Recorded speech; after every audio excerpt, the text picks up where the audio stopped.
கோயம்புத்தூர் சூலூரில் 10 வயசு குழந்தை பாலியல் பலாத்காரம். சென்னை வேளச்சேரி 61 வயது பெண்மணி பாலியல் பலாத்காரம். சென்னை செங்கல்பட்டில் 14 வயது சிறுமி பாலியல் பலாத்காரம். திருவண்ணாமலை மார்க்கெட்டுக்கு ஆந்திராவிலேருந்து காய்கறி விற்க வந்த ஒரு இளம் பெண் லோக்கல் போலீஸாலேயே பாலியல் பலாத்காரம். இது போக கோயம்புத்தூர் ஏர்போர்ட்டுக்கு பின்னாடி நடந்த ரேப் கேஸு, அண்ணா யூனிவர்சிட்டி ரேப் கேஸு, இப்படி அடுக்கிக்கிட்டே போகலாம் வரிசையா. இது எல்லாமே இந்த லாஸ்ட்டு 1 வருஷம் 1.5 வருஷத்துக்குள்ளே நடந்த கேசஸ் தான் இப்போ நான் சொன்னதெல்லாம். ஒரு சில கேசஸ் டிஎம்கே ஆட்சியிலையும் ஒரு சில கேசஸ் இப்போ டிவிகே ஆட்சியிலையும் நடந்திருக்கு. இதில் எல்லாத்துலேயுமே காமனான ஒரு விஷயம் என்ன தெரியுமா? குற்றவாளிகள் பிடிபட்டார்கள். பிடிப்பட்டது மட்டும் இல்லை, ஒரு சில கேசஸில் தண்டனையும் கொடுக்கப்பட்டிருக்கு. சீரியஸ் லைஃப் இம்ப்ரிசன்மெண்ட்ஸ், அதுலேயும் ஒரு சில கேசஸில் டபுள் லைஃப், ட்ரிபிள் லைஃப் இம்ப்ரிசன்மெண்ட்ஸ்லாம் கொடுத்துருக்காங்க. என்ன பிரயோஜனம்? குற்றம் மட்டும் நிற்கவே இல்லை, தொடர்ந்து நடந்துக்கிட்டு தான் இருக்குது. இந்த கோயம்புத்தூர் சின்ன குழந்தை கேஸ் நடந்தபோது டிவிகே சேர்ந்த ஒரு தலைவர் சொல்லியிருக்காரு, இந்த மாதிரி குற்றங்கள் நடந்துக்கிட்டு தான் இருக்கும், ஒன்றும் பண்ண முடியாது, எங்களால் முடிஞ்சது, எங்கள் அரசாங்கத்தால் முடிஞ்சது, குற்றவாளிகளை பிடிச்சாச்சு, தண்டனை வாங்கி கொடுப்போமான். Sadly enough he's right. அவர் சொல்கிறது கரெக்டு தானே, பிடிச்சிட்டாங்கல்ல. இதைத்தானே டிஎம்கே ஆட்சியில் இருக்கும்போது நாம் கதறிட்டு இருந்தோம். அண்ணா யூனிவர்சிட்டி கேஸ்லையும் சரி, கோயம்புத்தூர் ஏர்போர்ட்டுக்கு பின்னாடி நடந்த கேஸ்லையும் சரி, குற்றவாளிகளை பிடிச்சாச்சு, தண்டனையும் வாங்கி கொடுத்தாச்சு, இதைத்தானே நம்ம சொல்லிக்கிட்டு இருந்தோம். ஆனால் அன்றைக்கி என்ன சொன்னாங்க அவங்க? சட்டம் ஒழுங்கு சரியில்லை, பெண்களுக்கு பாதுகாப்பு இல்லைனாங்க. இன்றைக்கி நாம் திருப்பி அவங்கள சொல்கிறோம், சட்டம் ஒழுங்கு சரியில்லை, பெண்களுக்கு பாதுகாப்பு இல்லைங்க. என்ன பிரயோஜனம்? ஒரு விஷயம் புரியுதா? தப்பு வேற எங்கேயோ நடந்துக்கிட்டு இருக்கு, நாம் பாட்டுக்கு இங்கே ஒருத்தர் திட்டிக்கிட்டு இருக்கோம், இந்த ஆட்சி சரியில்லை, அந்த ஆட்சி சரியில்லைன்னு. தமாஷா இல்லை? தப்பு டிஎம்கே மேலேயோ டிவிகே மேலேயோ இல்லை, தப்பு வேற எங்கேயோ நடந்துக்கிட்டு இருக்கு. ஆனால் அது தெரியாமல் நாம் ஒருத்தருக்கு ஒருத்தர் சண்டை போட்டுக்கிட்டு இருக்கோம். இங்கே நம்ம சண்டை போட வேண்டிய இடமே வேற. Delhi, the rape capital of India, இந்தியாவின் முதன்மை ரேப் சிட்டி என்று பெருமையுடன் அழைக்கப்பட வேண்டிய டெல்லி, 3 மாசத்துக்கு ஒரு தடவை மூச்சு விடக்கூட முடியாமல் முக்காவாசி பேர் திணறிக்கிட்டு இருக்கிற இந்தியாவின் முதன்மை நகரம். 10 மாசத்துக்கு முன்னால பல ஆயிரம் குழந்தைகளும் இளைஞர்களும் காணாம போய் இன்னி வரைக்கும் கண்டுபிடிக்கப்படாத நம் நாட்டின் தலைநகரம். டெல்லினா பாலிகா பசார்னு சொல்லிக்கிட்டு இருந்த காலம் போய் இன்னைக்கு பாலியல் வன்கொடுமை பசாராக மாறிவிட்ட நம் நாட்டின் கற்பழிப்பு சிகரம் தலைநகரம் நியூ டெல்லி. சுமார் 14 வருஷத்துக்கு முன்னாடி ஒரு ஓடுற பஸ்ஸுக்குள்ள ஒரு சின்ன பொண்ணை கதற கற்பழிச்சு கொலை பண்ண நிர்பயா கேஸ்ல சம்பந்தப்பட்ட முக்காவாசி பேருக்கு மரண தண்டனை கொடுத்தும் 14 வருஷம் கழிச்சு இப்போ போன மாசம் அதே டெல்லியில அதே மாதிரி ஒரு ஓடுற பஸ்ல கிட்டத்தட்ட அதே ஸ்டைல்ல ஒரு பொண்ணை பலாத்காரம் பண்ணியிருக்காங்க. நைட்டு ஃபேக்ட்ரியில் ஒர்க்கை முடிச்சுட்டு வீட்டுக்கு போகும்போது ரோட்ல நின்றுக்கிட்டு இருந்த ஒருத்தரை பார்த்து டைம் என்னன்னு கேட்ட ஒரு அப்பாவி பொண்ணை வலுக்கட்டாயமாக ஒரு பஸ்ஸுக்குள்ளே ஏற்றி பல மணி நேரம் கொடுமை பண்ணியிருக்காங்க போன மாதம். இதான் அந்த பஸ். செஞ்சவங்களை அரெஸ்ட் பண்ணியாச்சு. என்ன புண்ணியம்? 14 வருஷம் முன்னாடி நிர்பயா கேஸில் கூட தான் செஞ்சவங்களை அரெஸ்ட் பண்ணாங்க, தூக்கில் போட்டாங்க. இப்போ மறுபடியும் நடக்கலை. கற்பழிப்புக்கு டெத் பெனால்ட்டி வேணும்னு கதறிக்கிட்டு இருக்கோம். டெத் பெனால்ட்டி தான் கொடுத்தாங்க நிர்பயா கேஸில். அப்புறம் ஏன் மறுபடியும் அதே சம்பவம் நடக்குது? நிர்பயா கேஸுக்கும் இப்போ நடந்த கேஸுக்கும் ஒரே ஒரு வித்தியாசம் தான். அன்னைக்கு காங்கிரஸ் ஆட்சி, இன்னைக்கு பிஜேபி ஆட்சி. இப்போ இதில் எந்த ஆட்சியை நம்ம தப்பு சொல்லலாம்? காங்கிரஸ், பிஜேபி, டிஎம்கே, டிவிகே, எந்த ஆட்சியில் பெண்களுக்கு பாதுகாப்பு இருக்குன்னு நினைக்கிறீங்க? எதுவுமே மாறலையே. அப்போ மாற வேண்டியது எது? ஆட்சியா? இந்த முட்டா ஜனங்க கலாம் வந்தா மாறிடும், கெஜ்ரிவால் வந்தா மாறிடும் நம்பிக்கையில வாழ்க்கையை விட்டுட்டு இருப்பாங்க. யார் வந்தாலும் நாம மாறினா தான் எல்லாமே மாறும்னு புரிஞ்சுக்கிறதுக்கு இன்னும் 100 வருஷம் ஆகும். இல்லை, அவர் சொல்ற மாதிரி நாம மாறினாலும் எதுவும் மாறாது. இந்த விஷயத்தை பொறுத்த வரைக்கும் நாம மாறவும் முடியாது. அப்போ மாற வேண்டியது எது? நம்ம ஜுடிஷியரி, சட்டம் துபாய், சிங்கப்பூர்ல இருக்கிற மாதிரி மாறணும். இது நம்ம ஏற்கனவே பேசினது தான். ரீசெண்டாக அண்ணா யூனிவர்சிட்டி கேஸ் நடந்தபோது அவனோட 2 கை 2 காலையும் வெட்டிட்டு தெருவில் பிச்சை எடுக்க விடலாம். அவன் எவ்வளோ பெரிய பணக்காரனாக இருந்தாலும் அவனுடைய பேங்க் அக்கௌண்ட்ஸ் எல்லாம் ஃப்ரீஸ் பண்ணிட்டு கை காலை வெட்டி தெருவில் தினமும் பிச்சை எடுக்க விடும். துபாயில், சிங்கப்பூரில் கொடுக்குற மாதிரி கோரியான பனிஷ்மெண்ட்ஸ் இங்கே கொடுக்க முடியுமா? கார்போரல் பனிஷ்மெண்ட்ஸ் இங்கே கொடுக்க முடியுமா? அதெல்லாம் பெரம்படிங்கிறதுலாம் சாதாரணமாக நம்ம ஸ்கூலில் மாஸ்டர் கிட்ட வாங்கின பெரம்படியில் வேற லெவல் பெரம்படி. அது அதாவது 20 பெரம்படின்னு சொல்லுவாங்க. 6வது அடிக்கு அப்புறமா உடம்புல எந்த நரம்புமே வேலை செய்யாது. லைஃப் பூரா பொணமா தான் இருக்கணும்.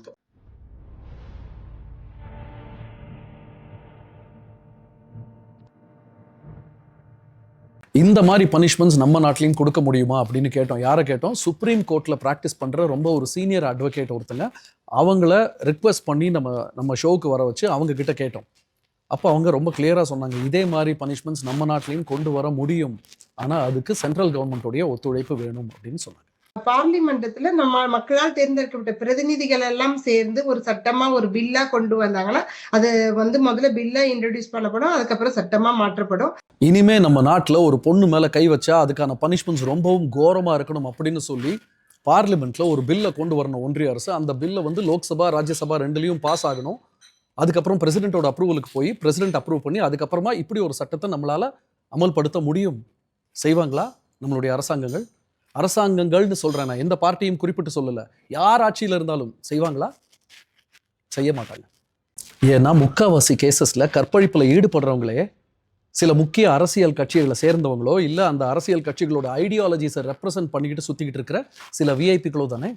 இப்போ ரீசன்ட் டைம்ஸ்ல இந்தியாவில் ஒரு சில ஆளுங்கட்சி பிரமுகர்களுக்கு ரொம்ப நெருக்கமான சில ஆகச்சிறந்த கற்பழிப்பாளர்களும் கற்பழிப்பு நிபுணர்களும் இன்னைக்கு எங்க இருக்காங்க, அவங்களுக்கு என்ன மாதிரி பனிஷ்மெண்ட்ஸ் கொடுக்கப்பட்டிருக்கு, பனிஷ்மெண்ட்ஸ் கொடுக்கப்பட்டும் அவங்கெல்லாம் இப்போ எங்க எப்படி சுத்திக்கிட்டு இருக்காங்க பார்ப்போமா. அசாராம் பாபு, இவர் ஒரு சுவாமிஜி. இவருக்கு இந்தியா பூரா ஆசிரமங்களும் லட்சக்கணக்கான பக்தர்களும் இருக்கு. இந்த அசாராம் பாபுஜி என்ற சுவாமிஜி என்ன பண்ணாரு, 2001 2006 வரைக்கும் ஒரே ஒரு பொண்ணை அவருடைய அகமதாபாத் ஆசிரமத்தில் 5 வருஷம் வச்சு கற்பழிச்சதுக்காகவும் 2013 ஒரு 16 வயது மைனர் பெண்ணை ஜோத்பூர் ஆசிரமத்தில் வச்சு ஜோரா கற்பழிச்சதுக்காகவும் நீதிமன்றங்களால் கன்விக்ட் செய்யப்பட்டு ஜெயிலில் இருக்கக்கூடிய ஜெயிலில் இருக்க வேண்டிய ஒரு கற்பழிப்பு குற்றவாளி. ஆனால் இவர் ஜெயிலில் இருந்ததை விட வெளியில் இருந்த நாட்கள் தான் ஜாஸ்தி. இன்ஃபேக்ட் இந்த லாஸ்ட் 2 வருஷத்தில் மட்டும் 15 வாட்டி பரோல் கிடச்சி பரவசமாக வெளியில் சுற்றிட்டு இருந்திருக்காரு அப்படின்னு இந்தியன் எக்ஸ்பிரஸ் சொல்லுது. இப்போ ரீசெண்டாக கொஞ்ச நாள் முன்னாடி பரோலில் வந்தபோது கூட பொதுமக்கள் அவருடைய பக்தர்கள் எல்லாருமா சேர்ந்து அவருக்கு தெய்வீக வரவேற்பு அளிக்க சும்மா கோயில் குளம்னு ஜாலியாக ஒரு பில்கிரிமேஜ் ட்ரிப்பையே நடத்திருக்காரு நம்ம சுவாமிஜி.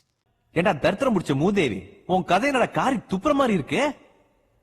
ஒன்னைத்தான் சாமின்னு சொல்லி ஒத்துக்கிட்டாங்கல்ல, அவன் கொடுக்குற ஆப்பிள் அரிஞ்சு வாங்கி தின்னுட்டு மூடிட்டு உட்காந்துட்டு இருக்காம ஜாரி ஜோக்கிங் வேற. அடியே இந்தியாங்கிறனால தாண்டி இந்த போஸ்ட் எல்லாம் உன் பருப்பை கொண்டு போய் துபாயில வித்திருந்த. அடுத்த ரேபிஸ்ட்டை பார்க்கலாமா.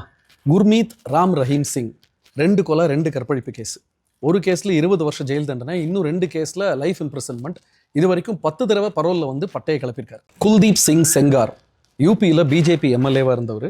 ஒரு மைனர் பொண்ணை மைனராக ரேப் பண்ணியிருக்காரு. 2019 போக்சோ கேஸில் உள்ளே போயிருக்காரு. ஆனால் பல முறை பரோல், இன்டரிம் பெயில், லொட்டு லொஸ்குன்னு கொடுக்கப்பட்டு வெளியில் வந்திருக்காரு.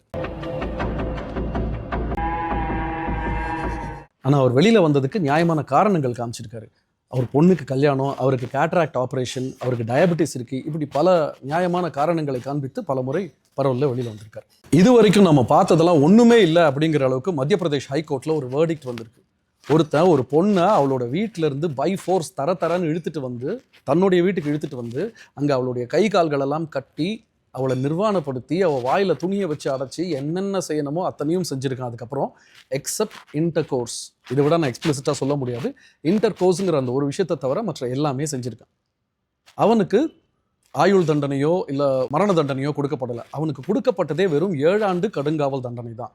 ஆனால் இப்போது மத்திய பிரதேஷ் ஹைகோர்ட் என்ன அப்சர்வ் பண்ணியிருக்காங்கன்னா, அவனுக்கு அந்த 7 ஆண்டு தண்டனையுமே கொடுக்க முடியாது. ஏன்னா அவன் இன்டர் கோர்ஸ் பண்ணலையாம். இன்டர் கோர்ஸ் பண்ணியிருந்தா தான் அது முழுமையாக ரேப் என்ற கணக்கில் வரும், இல்லைனா இது வெறும் அட்டெம்ப்ட் டு ரேப் தான். ஏன்னா அந்த ரேப் அவன் சக்ஸஸ்ஃபுல்லாக பண்ணி முடிக்கல, இன்டர் கோர்ஸ் பண்ணலை, அதனால இது அட்டெம்ப்ட் டு ரேப்புங்கிற கணக்கில் தான் வரும் அப்படின்னு சொல்லி அவனுடைய தண்டனையை 7 வருஷத்துலேருந்து பாதியாக 3.5 வருஷமாக குறைச்சிருக்காங்க. ஒரு பொண்ணை கையால் தொட்டதுக்கே கையையும் காலையும் வெட்டி எறிஞ்சிக்கிட்டு இருக்கிற நாடுகளுக்கு நடுவில் நாம் இன்னும் 7 வருஷமாக 3 வருஷமாக ரேப் பண்ணானா, ரேப் அட்டெம்ப்ட் பண்ணானான்னு பட்டிமன்றம் நடத்திக்கிட்டு இருக்கோம். இதுக்கு மேலே பெண்களுக்கு இந்த நாட்டில் என்ன பாதுகாப்பு எதிர்பார்க்குறீங்க? இதில் டிஎம்கே டிவிகேன்னு நமக்குள்ள சண்டை வேற. தனக்கு சம்மந்தம் இல்லாத ஒரு பொண்ணை தொட்டா அவன் கையை காலை வெட்டி தெருவில் விட்டு பிச்சை எடுக்க வச்சு அதை அனைத்து சோஷியல் மீடியாக்களும் டிவி சேனல்களும் லைவாக ஒளிபரப்புனா அதை பார்க்குற ஒவ்வொருத்தனுக்கும் ஒரு பயம் வரும். விருப்பம் இல்லாத பொண்ணை தொட்டா இந்த நாட்டில் என்ன நடக்குன்ற ஒரு பீதி வரும். ஆனால் அதுக்கு மாறா அவன் தினம் டிவிலையும் சோஷியல் மீடியாலையும் எதை பார்த்துக்கிட்டு இருக்கான் தெரியுமா? இந்த மாதிரி கற்பழிப்பு கேஸில் உள்ளே போன சுவாமிஜிகள் பரோல்லையும் பெயில்லையும் வெளியில் வர்றதும், அந்த மாதிரி அவங்க வரும்போது பொதுமக்கள் அவங்களுக்கு கொடுக்குற மாலை மரியாதைகளும் வீர வரவேற்புகளும் இதைத்தான் பார்த்துக்கிட்டு இருக்கான். சரி, நாமளும் இதை ட்ரை பண்ணி பார்ப்போமே அப்படிங்கிற ஒரு தைரியம் அவனுக்கு வருமா வராதா? And so he continues to rape again and again. இப்போ ஒரு வாரம் 2 வாரம் முன்னாடி கூட கர்நாடகா கோர்ட்டில் ஒரு ரேப் அக்யூஸ்டுடைய பெயில் அப்ளிகேஷன் ஹியரிங்க்கு வந்தபோது அந்த ஜுடிஷியரியிலே பேசியிருக்காங்க. இந்த மாதிரி ஆளுகள்லாம் ஜெயில் தண்டனை கொடுக்கக்கூடாது, கையை காலை வெட்டணும் அப்படின்னு ஜுடிஷியரியில் அந்த ஜட்ஜ் அவங்களே டிஸ்கஸ் பண்ணியிருக்காங்க. என்ன புண்ணியம், இன்னும் டிஸ்கஸ் பண்ணிக்கிட்டே தான் இருக்கும் நம்ம நாட்டில். இந்த மாதிரி ஒரு பனிஷ்மெண்ட் கொடுக்கணும்னு சொல்லி ஜுடிஷியரிக்கே தோணினாலும் அதை இம்ப்ளிமெண்ட் பண்ண முடியாத இம்பார்ட்டன்ட் சுச்சுவேஷனில் இருக்கோம் நம்ம. ஏன்னா சேட்லி இனஃப் ஒரு கிரைமுக்கு இதுதான் பனிஷ்மெண்ட்டுன்னு இந்த நாட்டில் முடிவு பண்ணுறது ஜுடிஷியரி இல்லை, ஆட்சியில் இருக்கிற அரசியல்வாதிங்க. ஒரு பொம்பளையை தொடர்வன் சாமானியனாக இருந்தாலும் சுவாமிஜியாக இருந்தாலும் அவன் கையை காலை வெட்டி கடத்தெருவில் தூக்கி கடாசனம் அப்படிங்கிற ஒரு தைரியமான சட்டத்தை கொண்டு வரக்கூடிய ஆண்மைத்தனம் இல்லாத நிலையில தான் நாம் இன்னும் இருக்கோம். இந்த நாட்டில் சில அரசியல்வாதிகளுடைய ஆண்மை ஒரு பொண்ணை கற்பழிக்கிறதுக்கு மட்டும்தான் பயன்பட்டுக்கிட்டு இருக்குன்றது ரொம்ப வருத்தமான ஒரு விஷயம். மாற்றம் ஒன்றே மாறாதது. நம்ம நாட்டில் மானபங்கம் ஒன்றே மாறாதது. நேற்று, இன்று, நாளை, நாளை மறுநாள், அதற்கு பின் ஒரு நாள், இன்னும் பல நாள். கற்பழிப்பு மட்டும் நம்ம நாட்டில் தொடர்ந்துக்கிட்டே இருக்கும். கற்பழிப்பு இந்த நாட்டில் நடந்துக்கிட்டே இருக்கும். கிடந்து புலம்பிக்கிட்டே இருப்போம், கடந்து போய்கிட்டே இருப்போம். இதுதான் நாம, இதுதான் நம்ம நாடு. இதுக்கு தான் அன்னைக்கே ஒருத்தர் சொன்னாரு, இந்த நாடும் நாட்டு மக்களும் நாசமாய் போகட்டும்.